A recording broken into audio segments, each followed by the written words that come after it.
Your Mind and How to Use It, a Manual of Practical Philosophy by William Walker Atkinson. It is not enough merely to have a sound mind, one must also learn how to use it if he would become mentally efficient. Published by the Elizabethtown Company, Holyoke, Massachusetts. Chapter 1. What is the Mind? Psychology is generally considered to be the science of mind, although more properly it is the science of mental states, thoughts, feelings, and acts of volition. It was formerly the custom of writers on the subject of psychology to begin by an attempt to define and describe the nature of mind, before proceeding to a consideration of the subject of the various mental states and activities.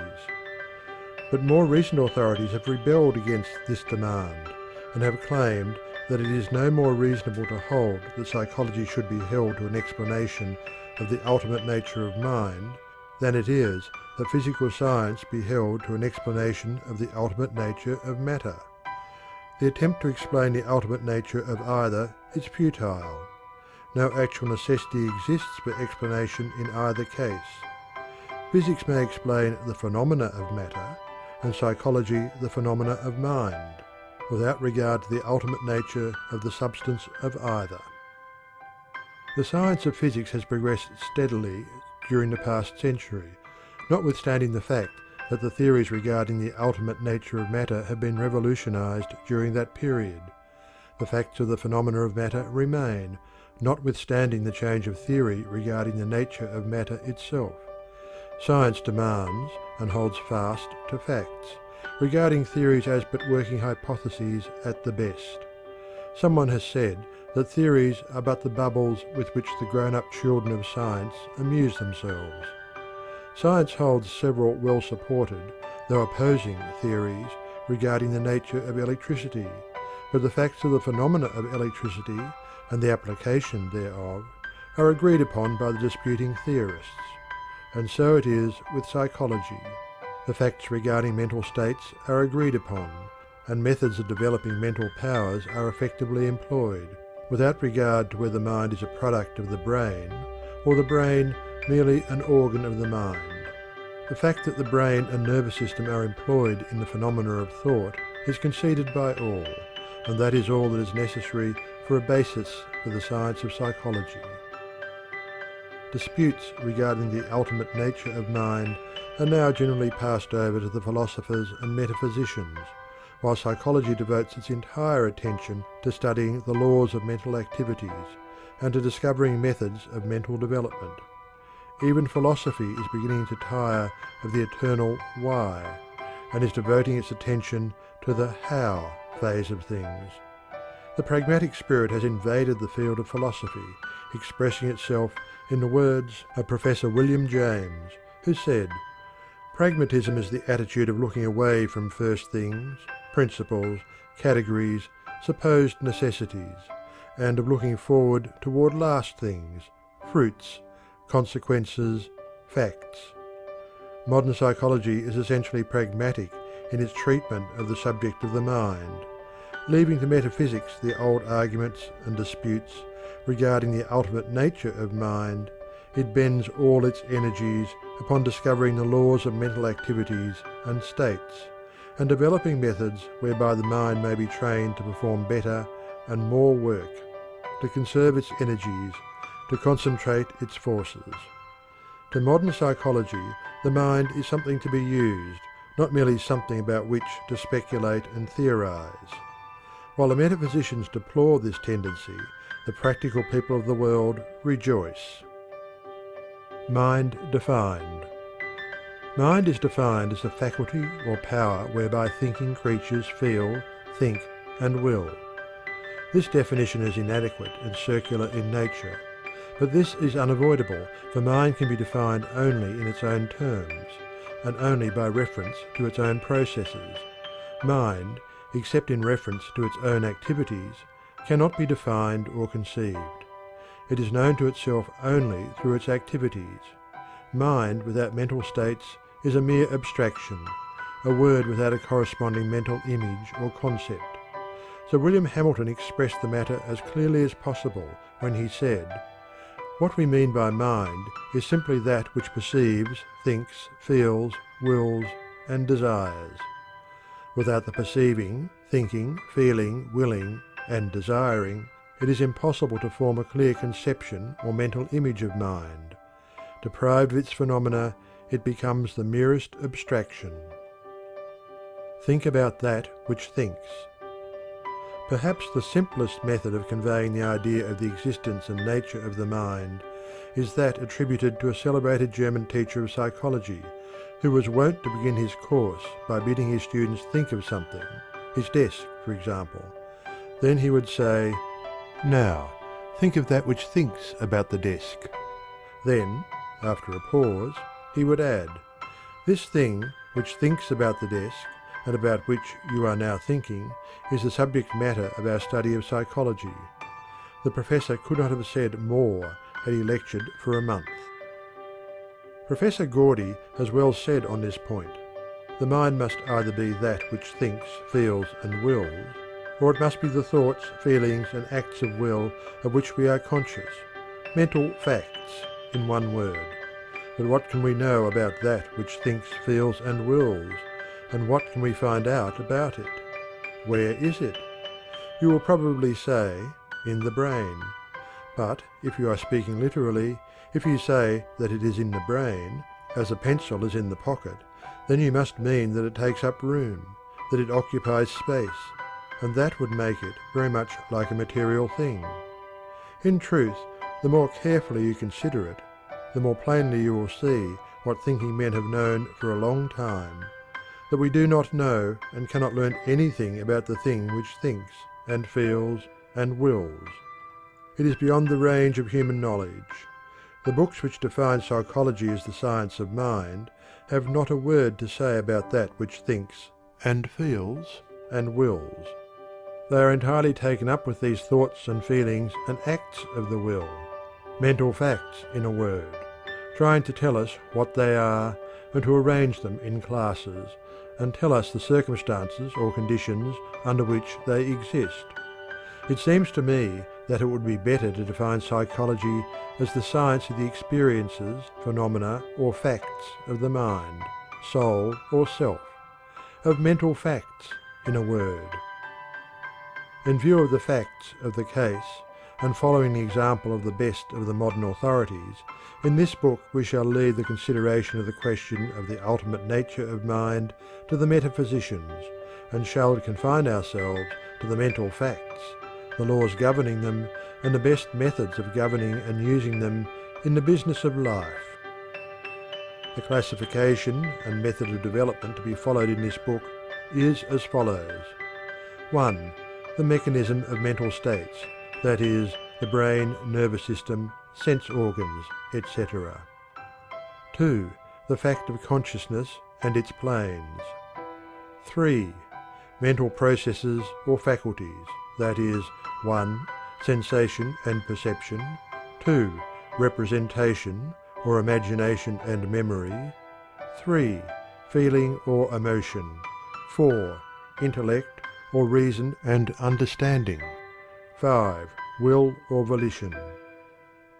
Mental states depend upon the physical mechanism for manifestation, whatever may be the ultimate nature of mind.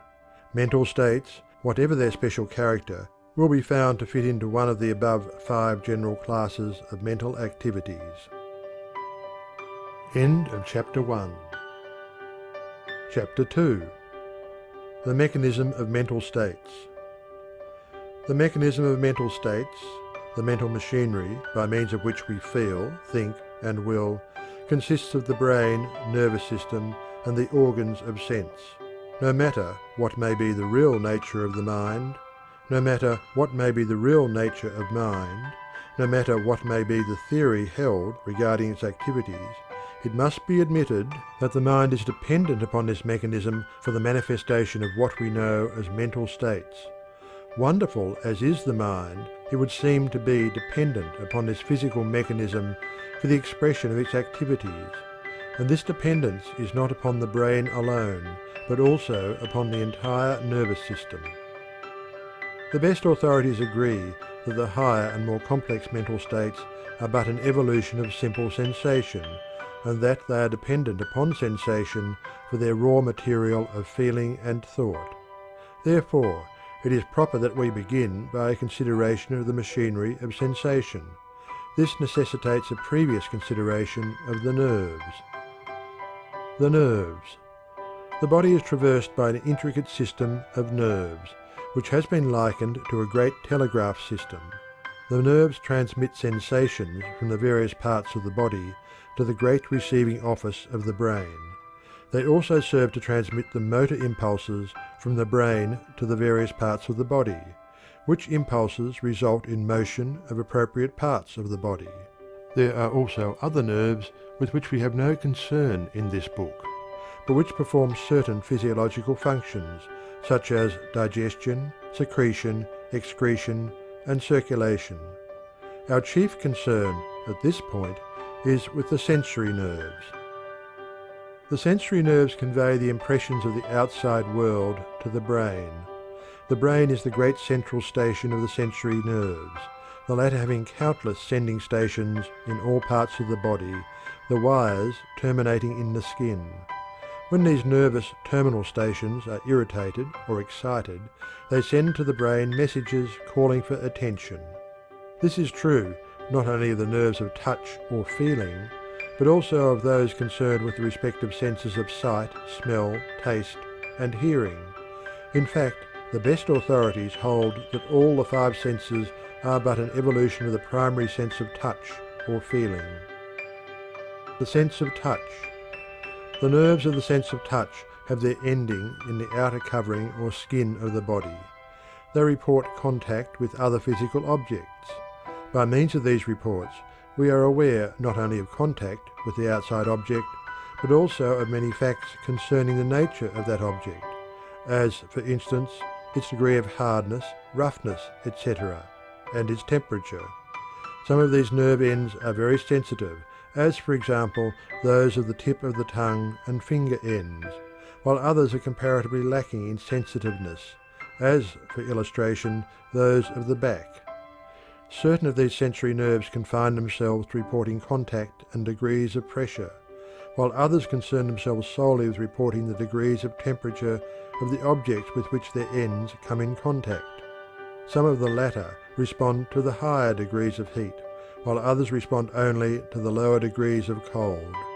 The nerves of certain parts of the body respond more readily and distinctly to temperature than do those of other parts. To illustrate, the nerves of the cheek are quite responsive to heat impressions. The sense of sight. The nerves of the sense of sight terminate in a complex optical apparatus which, in popular terminology, is known as the eye. What is known as the retina is a very sensitive nervous membrane which lines the inner, back part of the eye, and in which the fibres of the optic nerve terminate. The optical instrument of the eye conveys the focused light vibrations to the nerves of the retina, from which the impulse is transmitted to the brain. But, contrary to the popular notion, the nerves of the eye do not gauge distances, nor form inferences of any kind. That is distinctly the work of the mind. The simple office of the optical nerves consists in reporting colour and degrees of intensity of the light waves. The sense of hearing. The nerves of the sense of hearing terminate in the inner part of the ear. The tympanum, or eardrum, receives the sound vibrations entering the cavities of the ear, and, intensifying and adapting them, it passes them on to the ends of the auditory nerve in the internal ear, which conveys the sensation to the brain. The auditory nerve reports to the brain the degrees of pitch, intensity, quality, and harmony, respectively, of the sound waves reaching the tympanum. As is well known, there are certain vibrations of sound which are too low for the auditory nerve to register, and others too high for it to record. Both classes, however, capable of being recorded by scientific instruments. It is also regarded as certain that some of the lower animals are conscious of sound vibrations which are not registered by the human auditory nerves. The sense of smell. The nerves of the sense of smell terminate in the mucous membrane of the nostrils.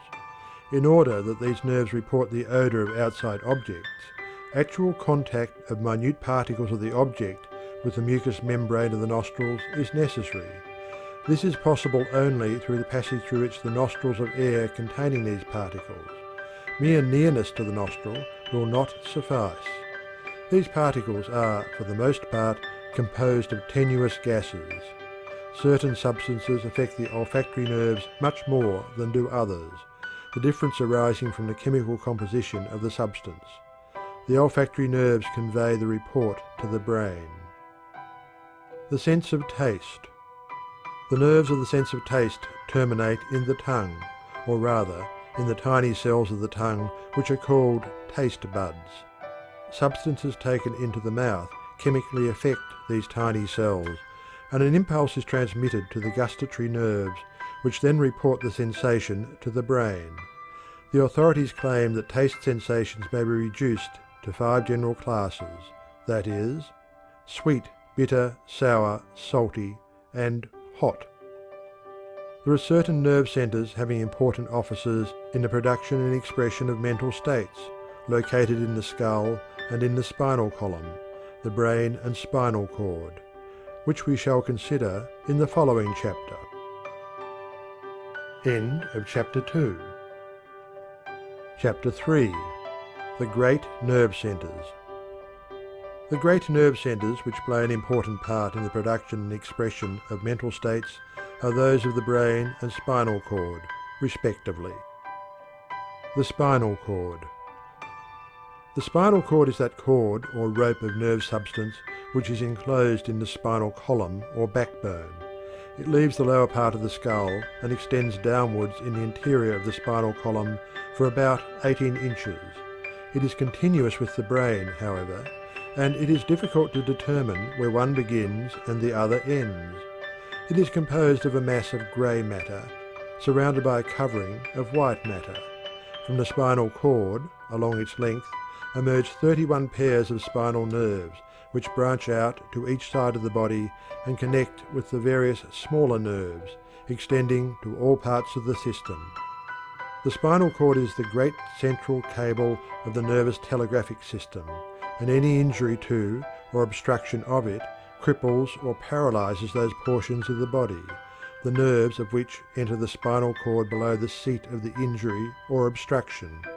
Injuries or obstructions of this kind not only inhibit the sensory reports from the affected area, but also inhibit the motor impulses from the brain which are intended to move the limbs or parts of the body.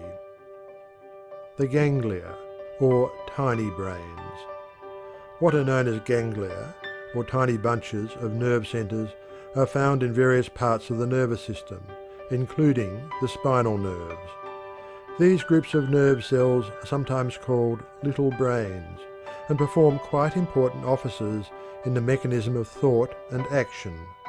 The spinal ganglia receive sensory reports and issue motor impulses, in many cases without troubling the central brain regarding the matter.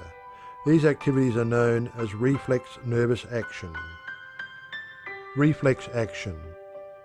What is known as reflex nervous action is one of the most wonderful of the activities of the nervous and mental mechanism, and the knowledge thereof usually comes as a surprise to the average person, for he is generally under the impression that these activities are possible only to the central brain.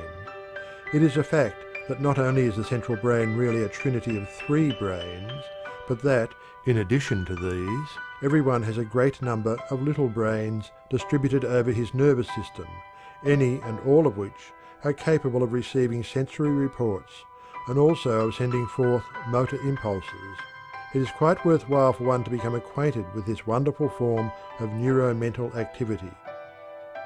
A cinder enters the eye, the report reaches a ganglion, a motor impulse is sent forth, and the eyelid closes. The same result ensues if an object approaches the eye but without actually entering it. In either case, the person is not conscious of the sensation and motor impulse until the latter has been accomplished. This is reflex action. The instinctive movement of the tickled foot is another instance. the jerking away of the hand burned by the lighted end of the cigar or pricked by the point of the pin, is another instance. The involuntary activities and those known as unconscious activities result from reflex action. More than this, it is a fact that many activities originally voluntary become what is known as acquired reflexes, or motor habits, by means of certain nervous centres acquiring the habit of sending forth certain motor impulses in response to certain sensory reports. The familiar movements of our lives are largely performed in this way, as for instance, walking, using knife and fork, operating typewriters, machines of all kinds, writing, etc. The squirming of a decapitated snake, the muscular movements of a decapitated frog, and the violent struggles, fluttering, and leaps of the decapitated fowl are instances of reflex action. Medical reports indicate that in cases of decapitation, even man may manifest similar reflex action in some cases. Thus we may see that we may feel and will by means of our little brains, as well as by the central brain or brains. Whatever mind may be, it is certain that in these processes it employs other portions of the nervous system than the central brain. The three brains. What is known as the brain of man is really a trinity of three brains, known respectively as 1. The medulla oblongata, 2. The cerebellum, and 3. The cerebrum. If one wishes to limit the mental activity to conscious intellectual effort, then and then only is he correct in considering the cerebrum, or large brain, as the brain. The medulla oblongata. The medulla oblongata is the enlargement of the spinal cord at the base of the brain. Its office is that of controlling the involuntary activities of the body, such as respiration, circulation, assimilation, etc. In a broad sense, its activities may be said to be of the nature of highly developed and complex reflex activities. It manifests chiefly through the sympathetic nervous system, which controls the vital functions. It does not need to call on the large brain in these matters ordinarily, and is able to perform its tasks without the plane of ordinary consciousness. The cerebellum. The cerebellum, also known as the little brain, lies just above the medulla oblongata and just below the rear portion of the cerebrum or great brain. It combines the nature of a purely reflex centre on the one hand with that of habit mind on the other. In short, it fills a place between the activities of the cerebrum and the medulla oblongata, having some of the characteristics of each. It is the organ of a number of important acquired reflexes, such as walking, and many other familiar muscular movements, which have first been consciously acquired and then become habitual. The skilled skater, bicyclist, typist, or machinist depends upon the cerebellum for the ease and certainty with which he performs his movements without thinking of them. One may be said never to have thoroughly acquired a set of muscular movements, such as we have mentioned, until the cerebellum has taken over the task and relieved the cerebrum of the conscious effort. One's technique is never perfected until the cerebellum assumes control and direction of the necessary movements and impulses sent forth from below the plane of ordinary consciousness. The cerebrum. The cerebrum, or great brain, which is regarded as the brain by the average person, is situated in the upper portion of the skull and occupies by far the larger portion of the cavity of the skull. It is divided into two great divisions or hemispheres. The best of the modern authorities are agreed that the cerebrum has zones or areas of specialized functioning, some of which receive the sensory reports of the nerves and organs of sense, while others send forth the motor impulses which result in voluntary physical action. Many of these areas or zones have been located by science, while others remain as yet unlocated. The probability is that in time science will succeed in correctly locating the area or zone of each and every class of sensation and motor impulse. The cortex. The area of thought, memory and imagination has not been clearly located, except that these mental states are believed to have their seat in the cortex or outer thin rind of grey brain matter which envelops and covers the mass of brain substance. It is, moreover, considered probable that the higher processes of reasoning are performed in or by the cortex of the frontal lobes. The cortex of a person of average intelligence, if spread out on a flat surface, measures about 4 square feet. The higher the degree of intelligence possessed by a lower animal, or human being, as a rule, the deeper and more numerous are the folds or convolutions of the cortex, and the finer its structure. It may be stated, as a general rule, with but very few exceptions, that the higher the degree of intelligence in a lower animal or human being, the greater is the area of its cortex in proportion to the size of the brain. The cortex, it must be remembered, is folded into deep furrows or convolutions, the brain in shape, divisions and convolutions resembling the inner portion of an English walnut. The interior of the 2 hemispheres of the cerebrum is composed largely of connective nerves which, doubtless, serve to produce and maintain the unity of function of the mental processes. While physiological psychology has performed great work in discovering brain centers and explaining much of the mechanism of mental processes, it has but touched the most elementary and simple of the mental processes. The higher processes have so far defied analysis or explanation in the terms of physiology. End of chapter 3. End of section 1.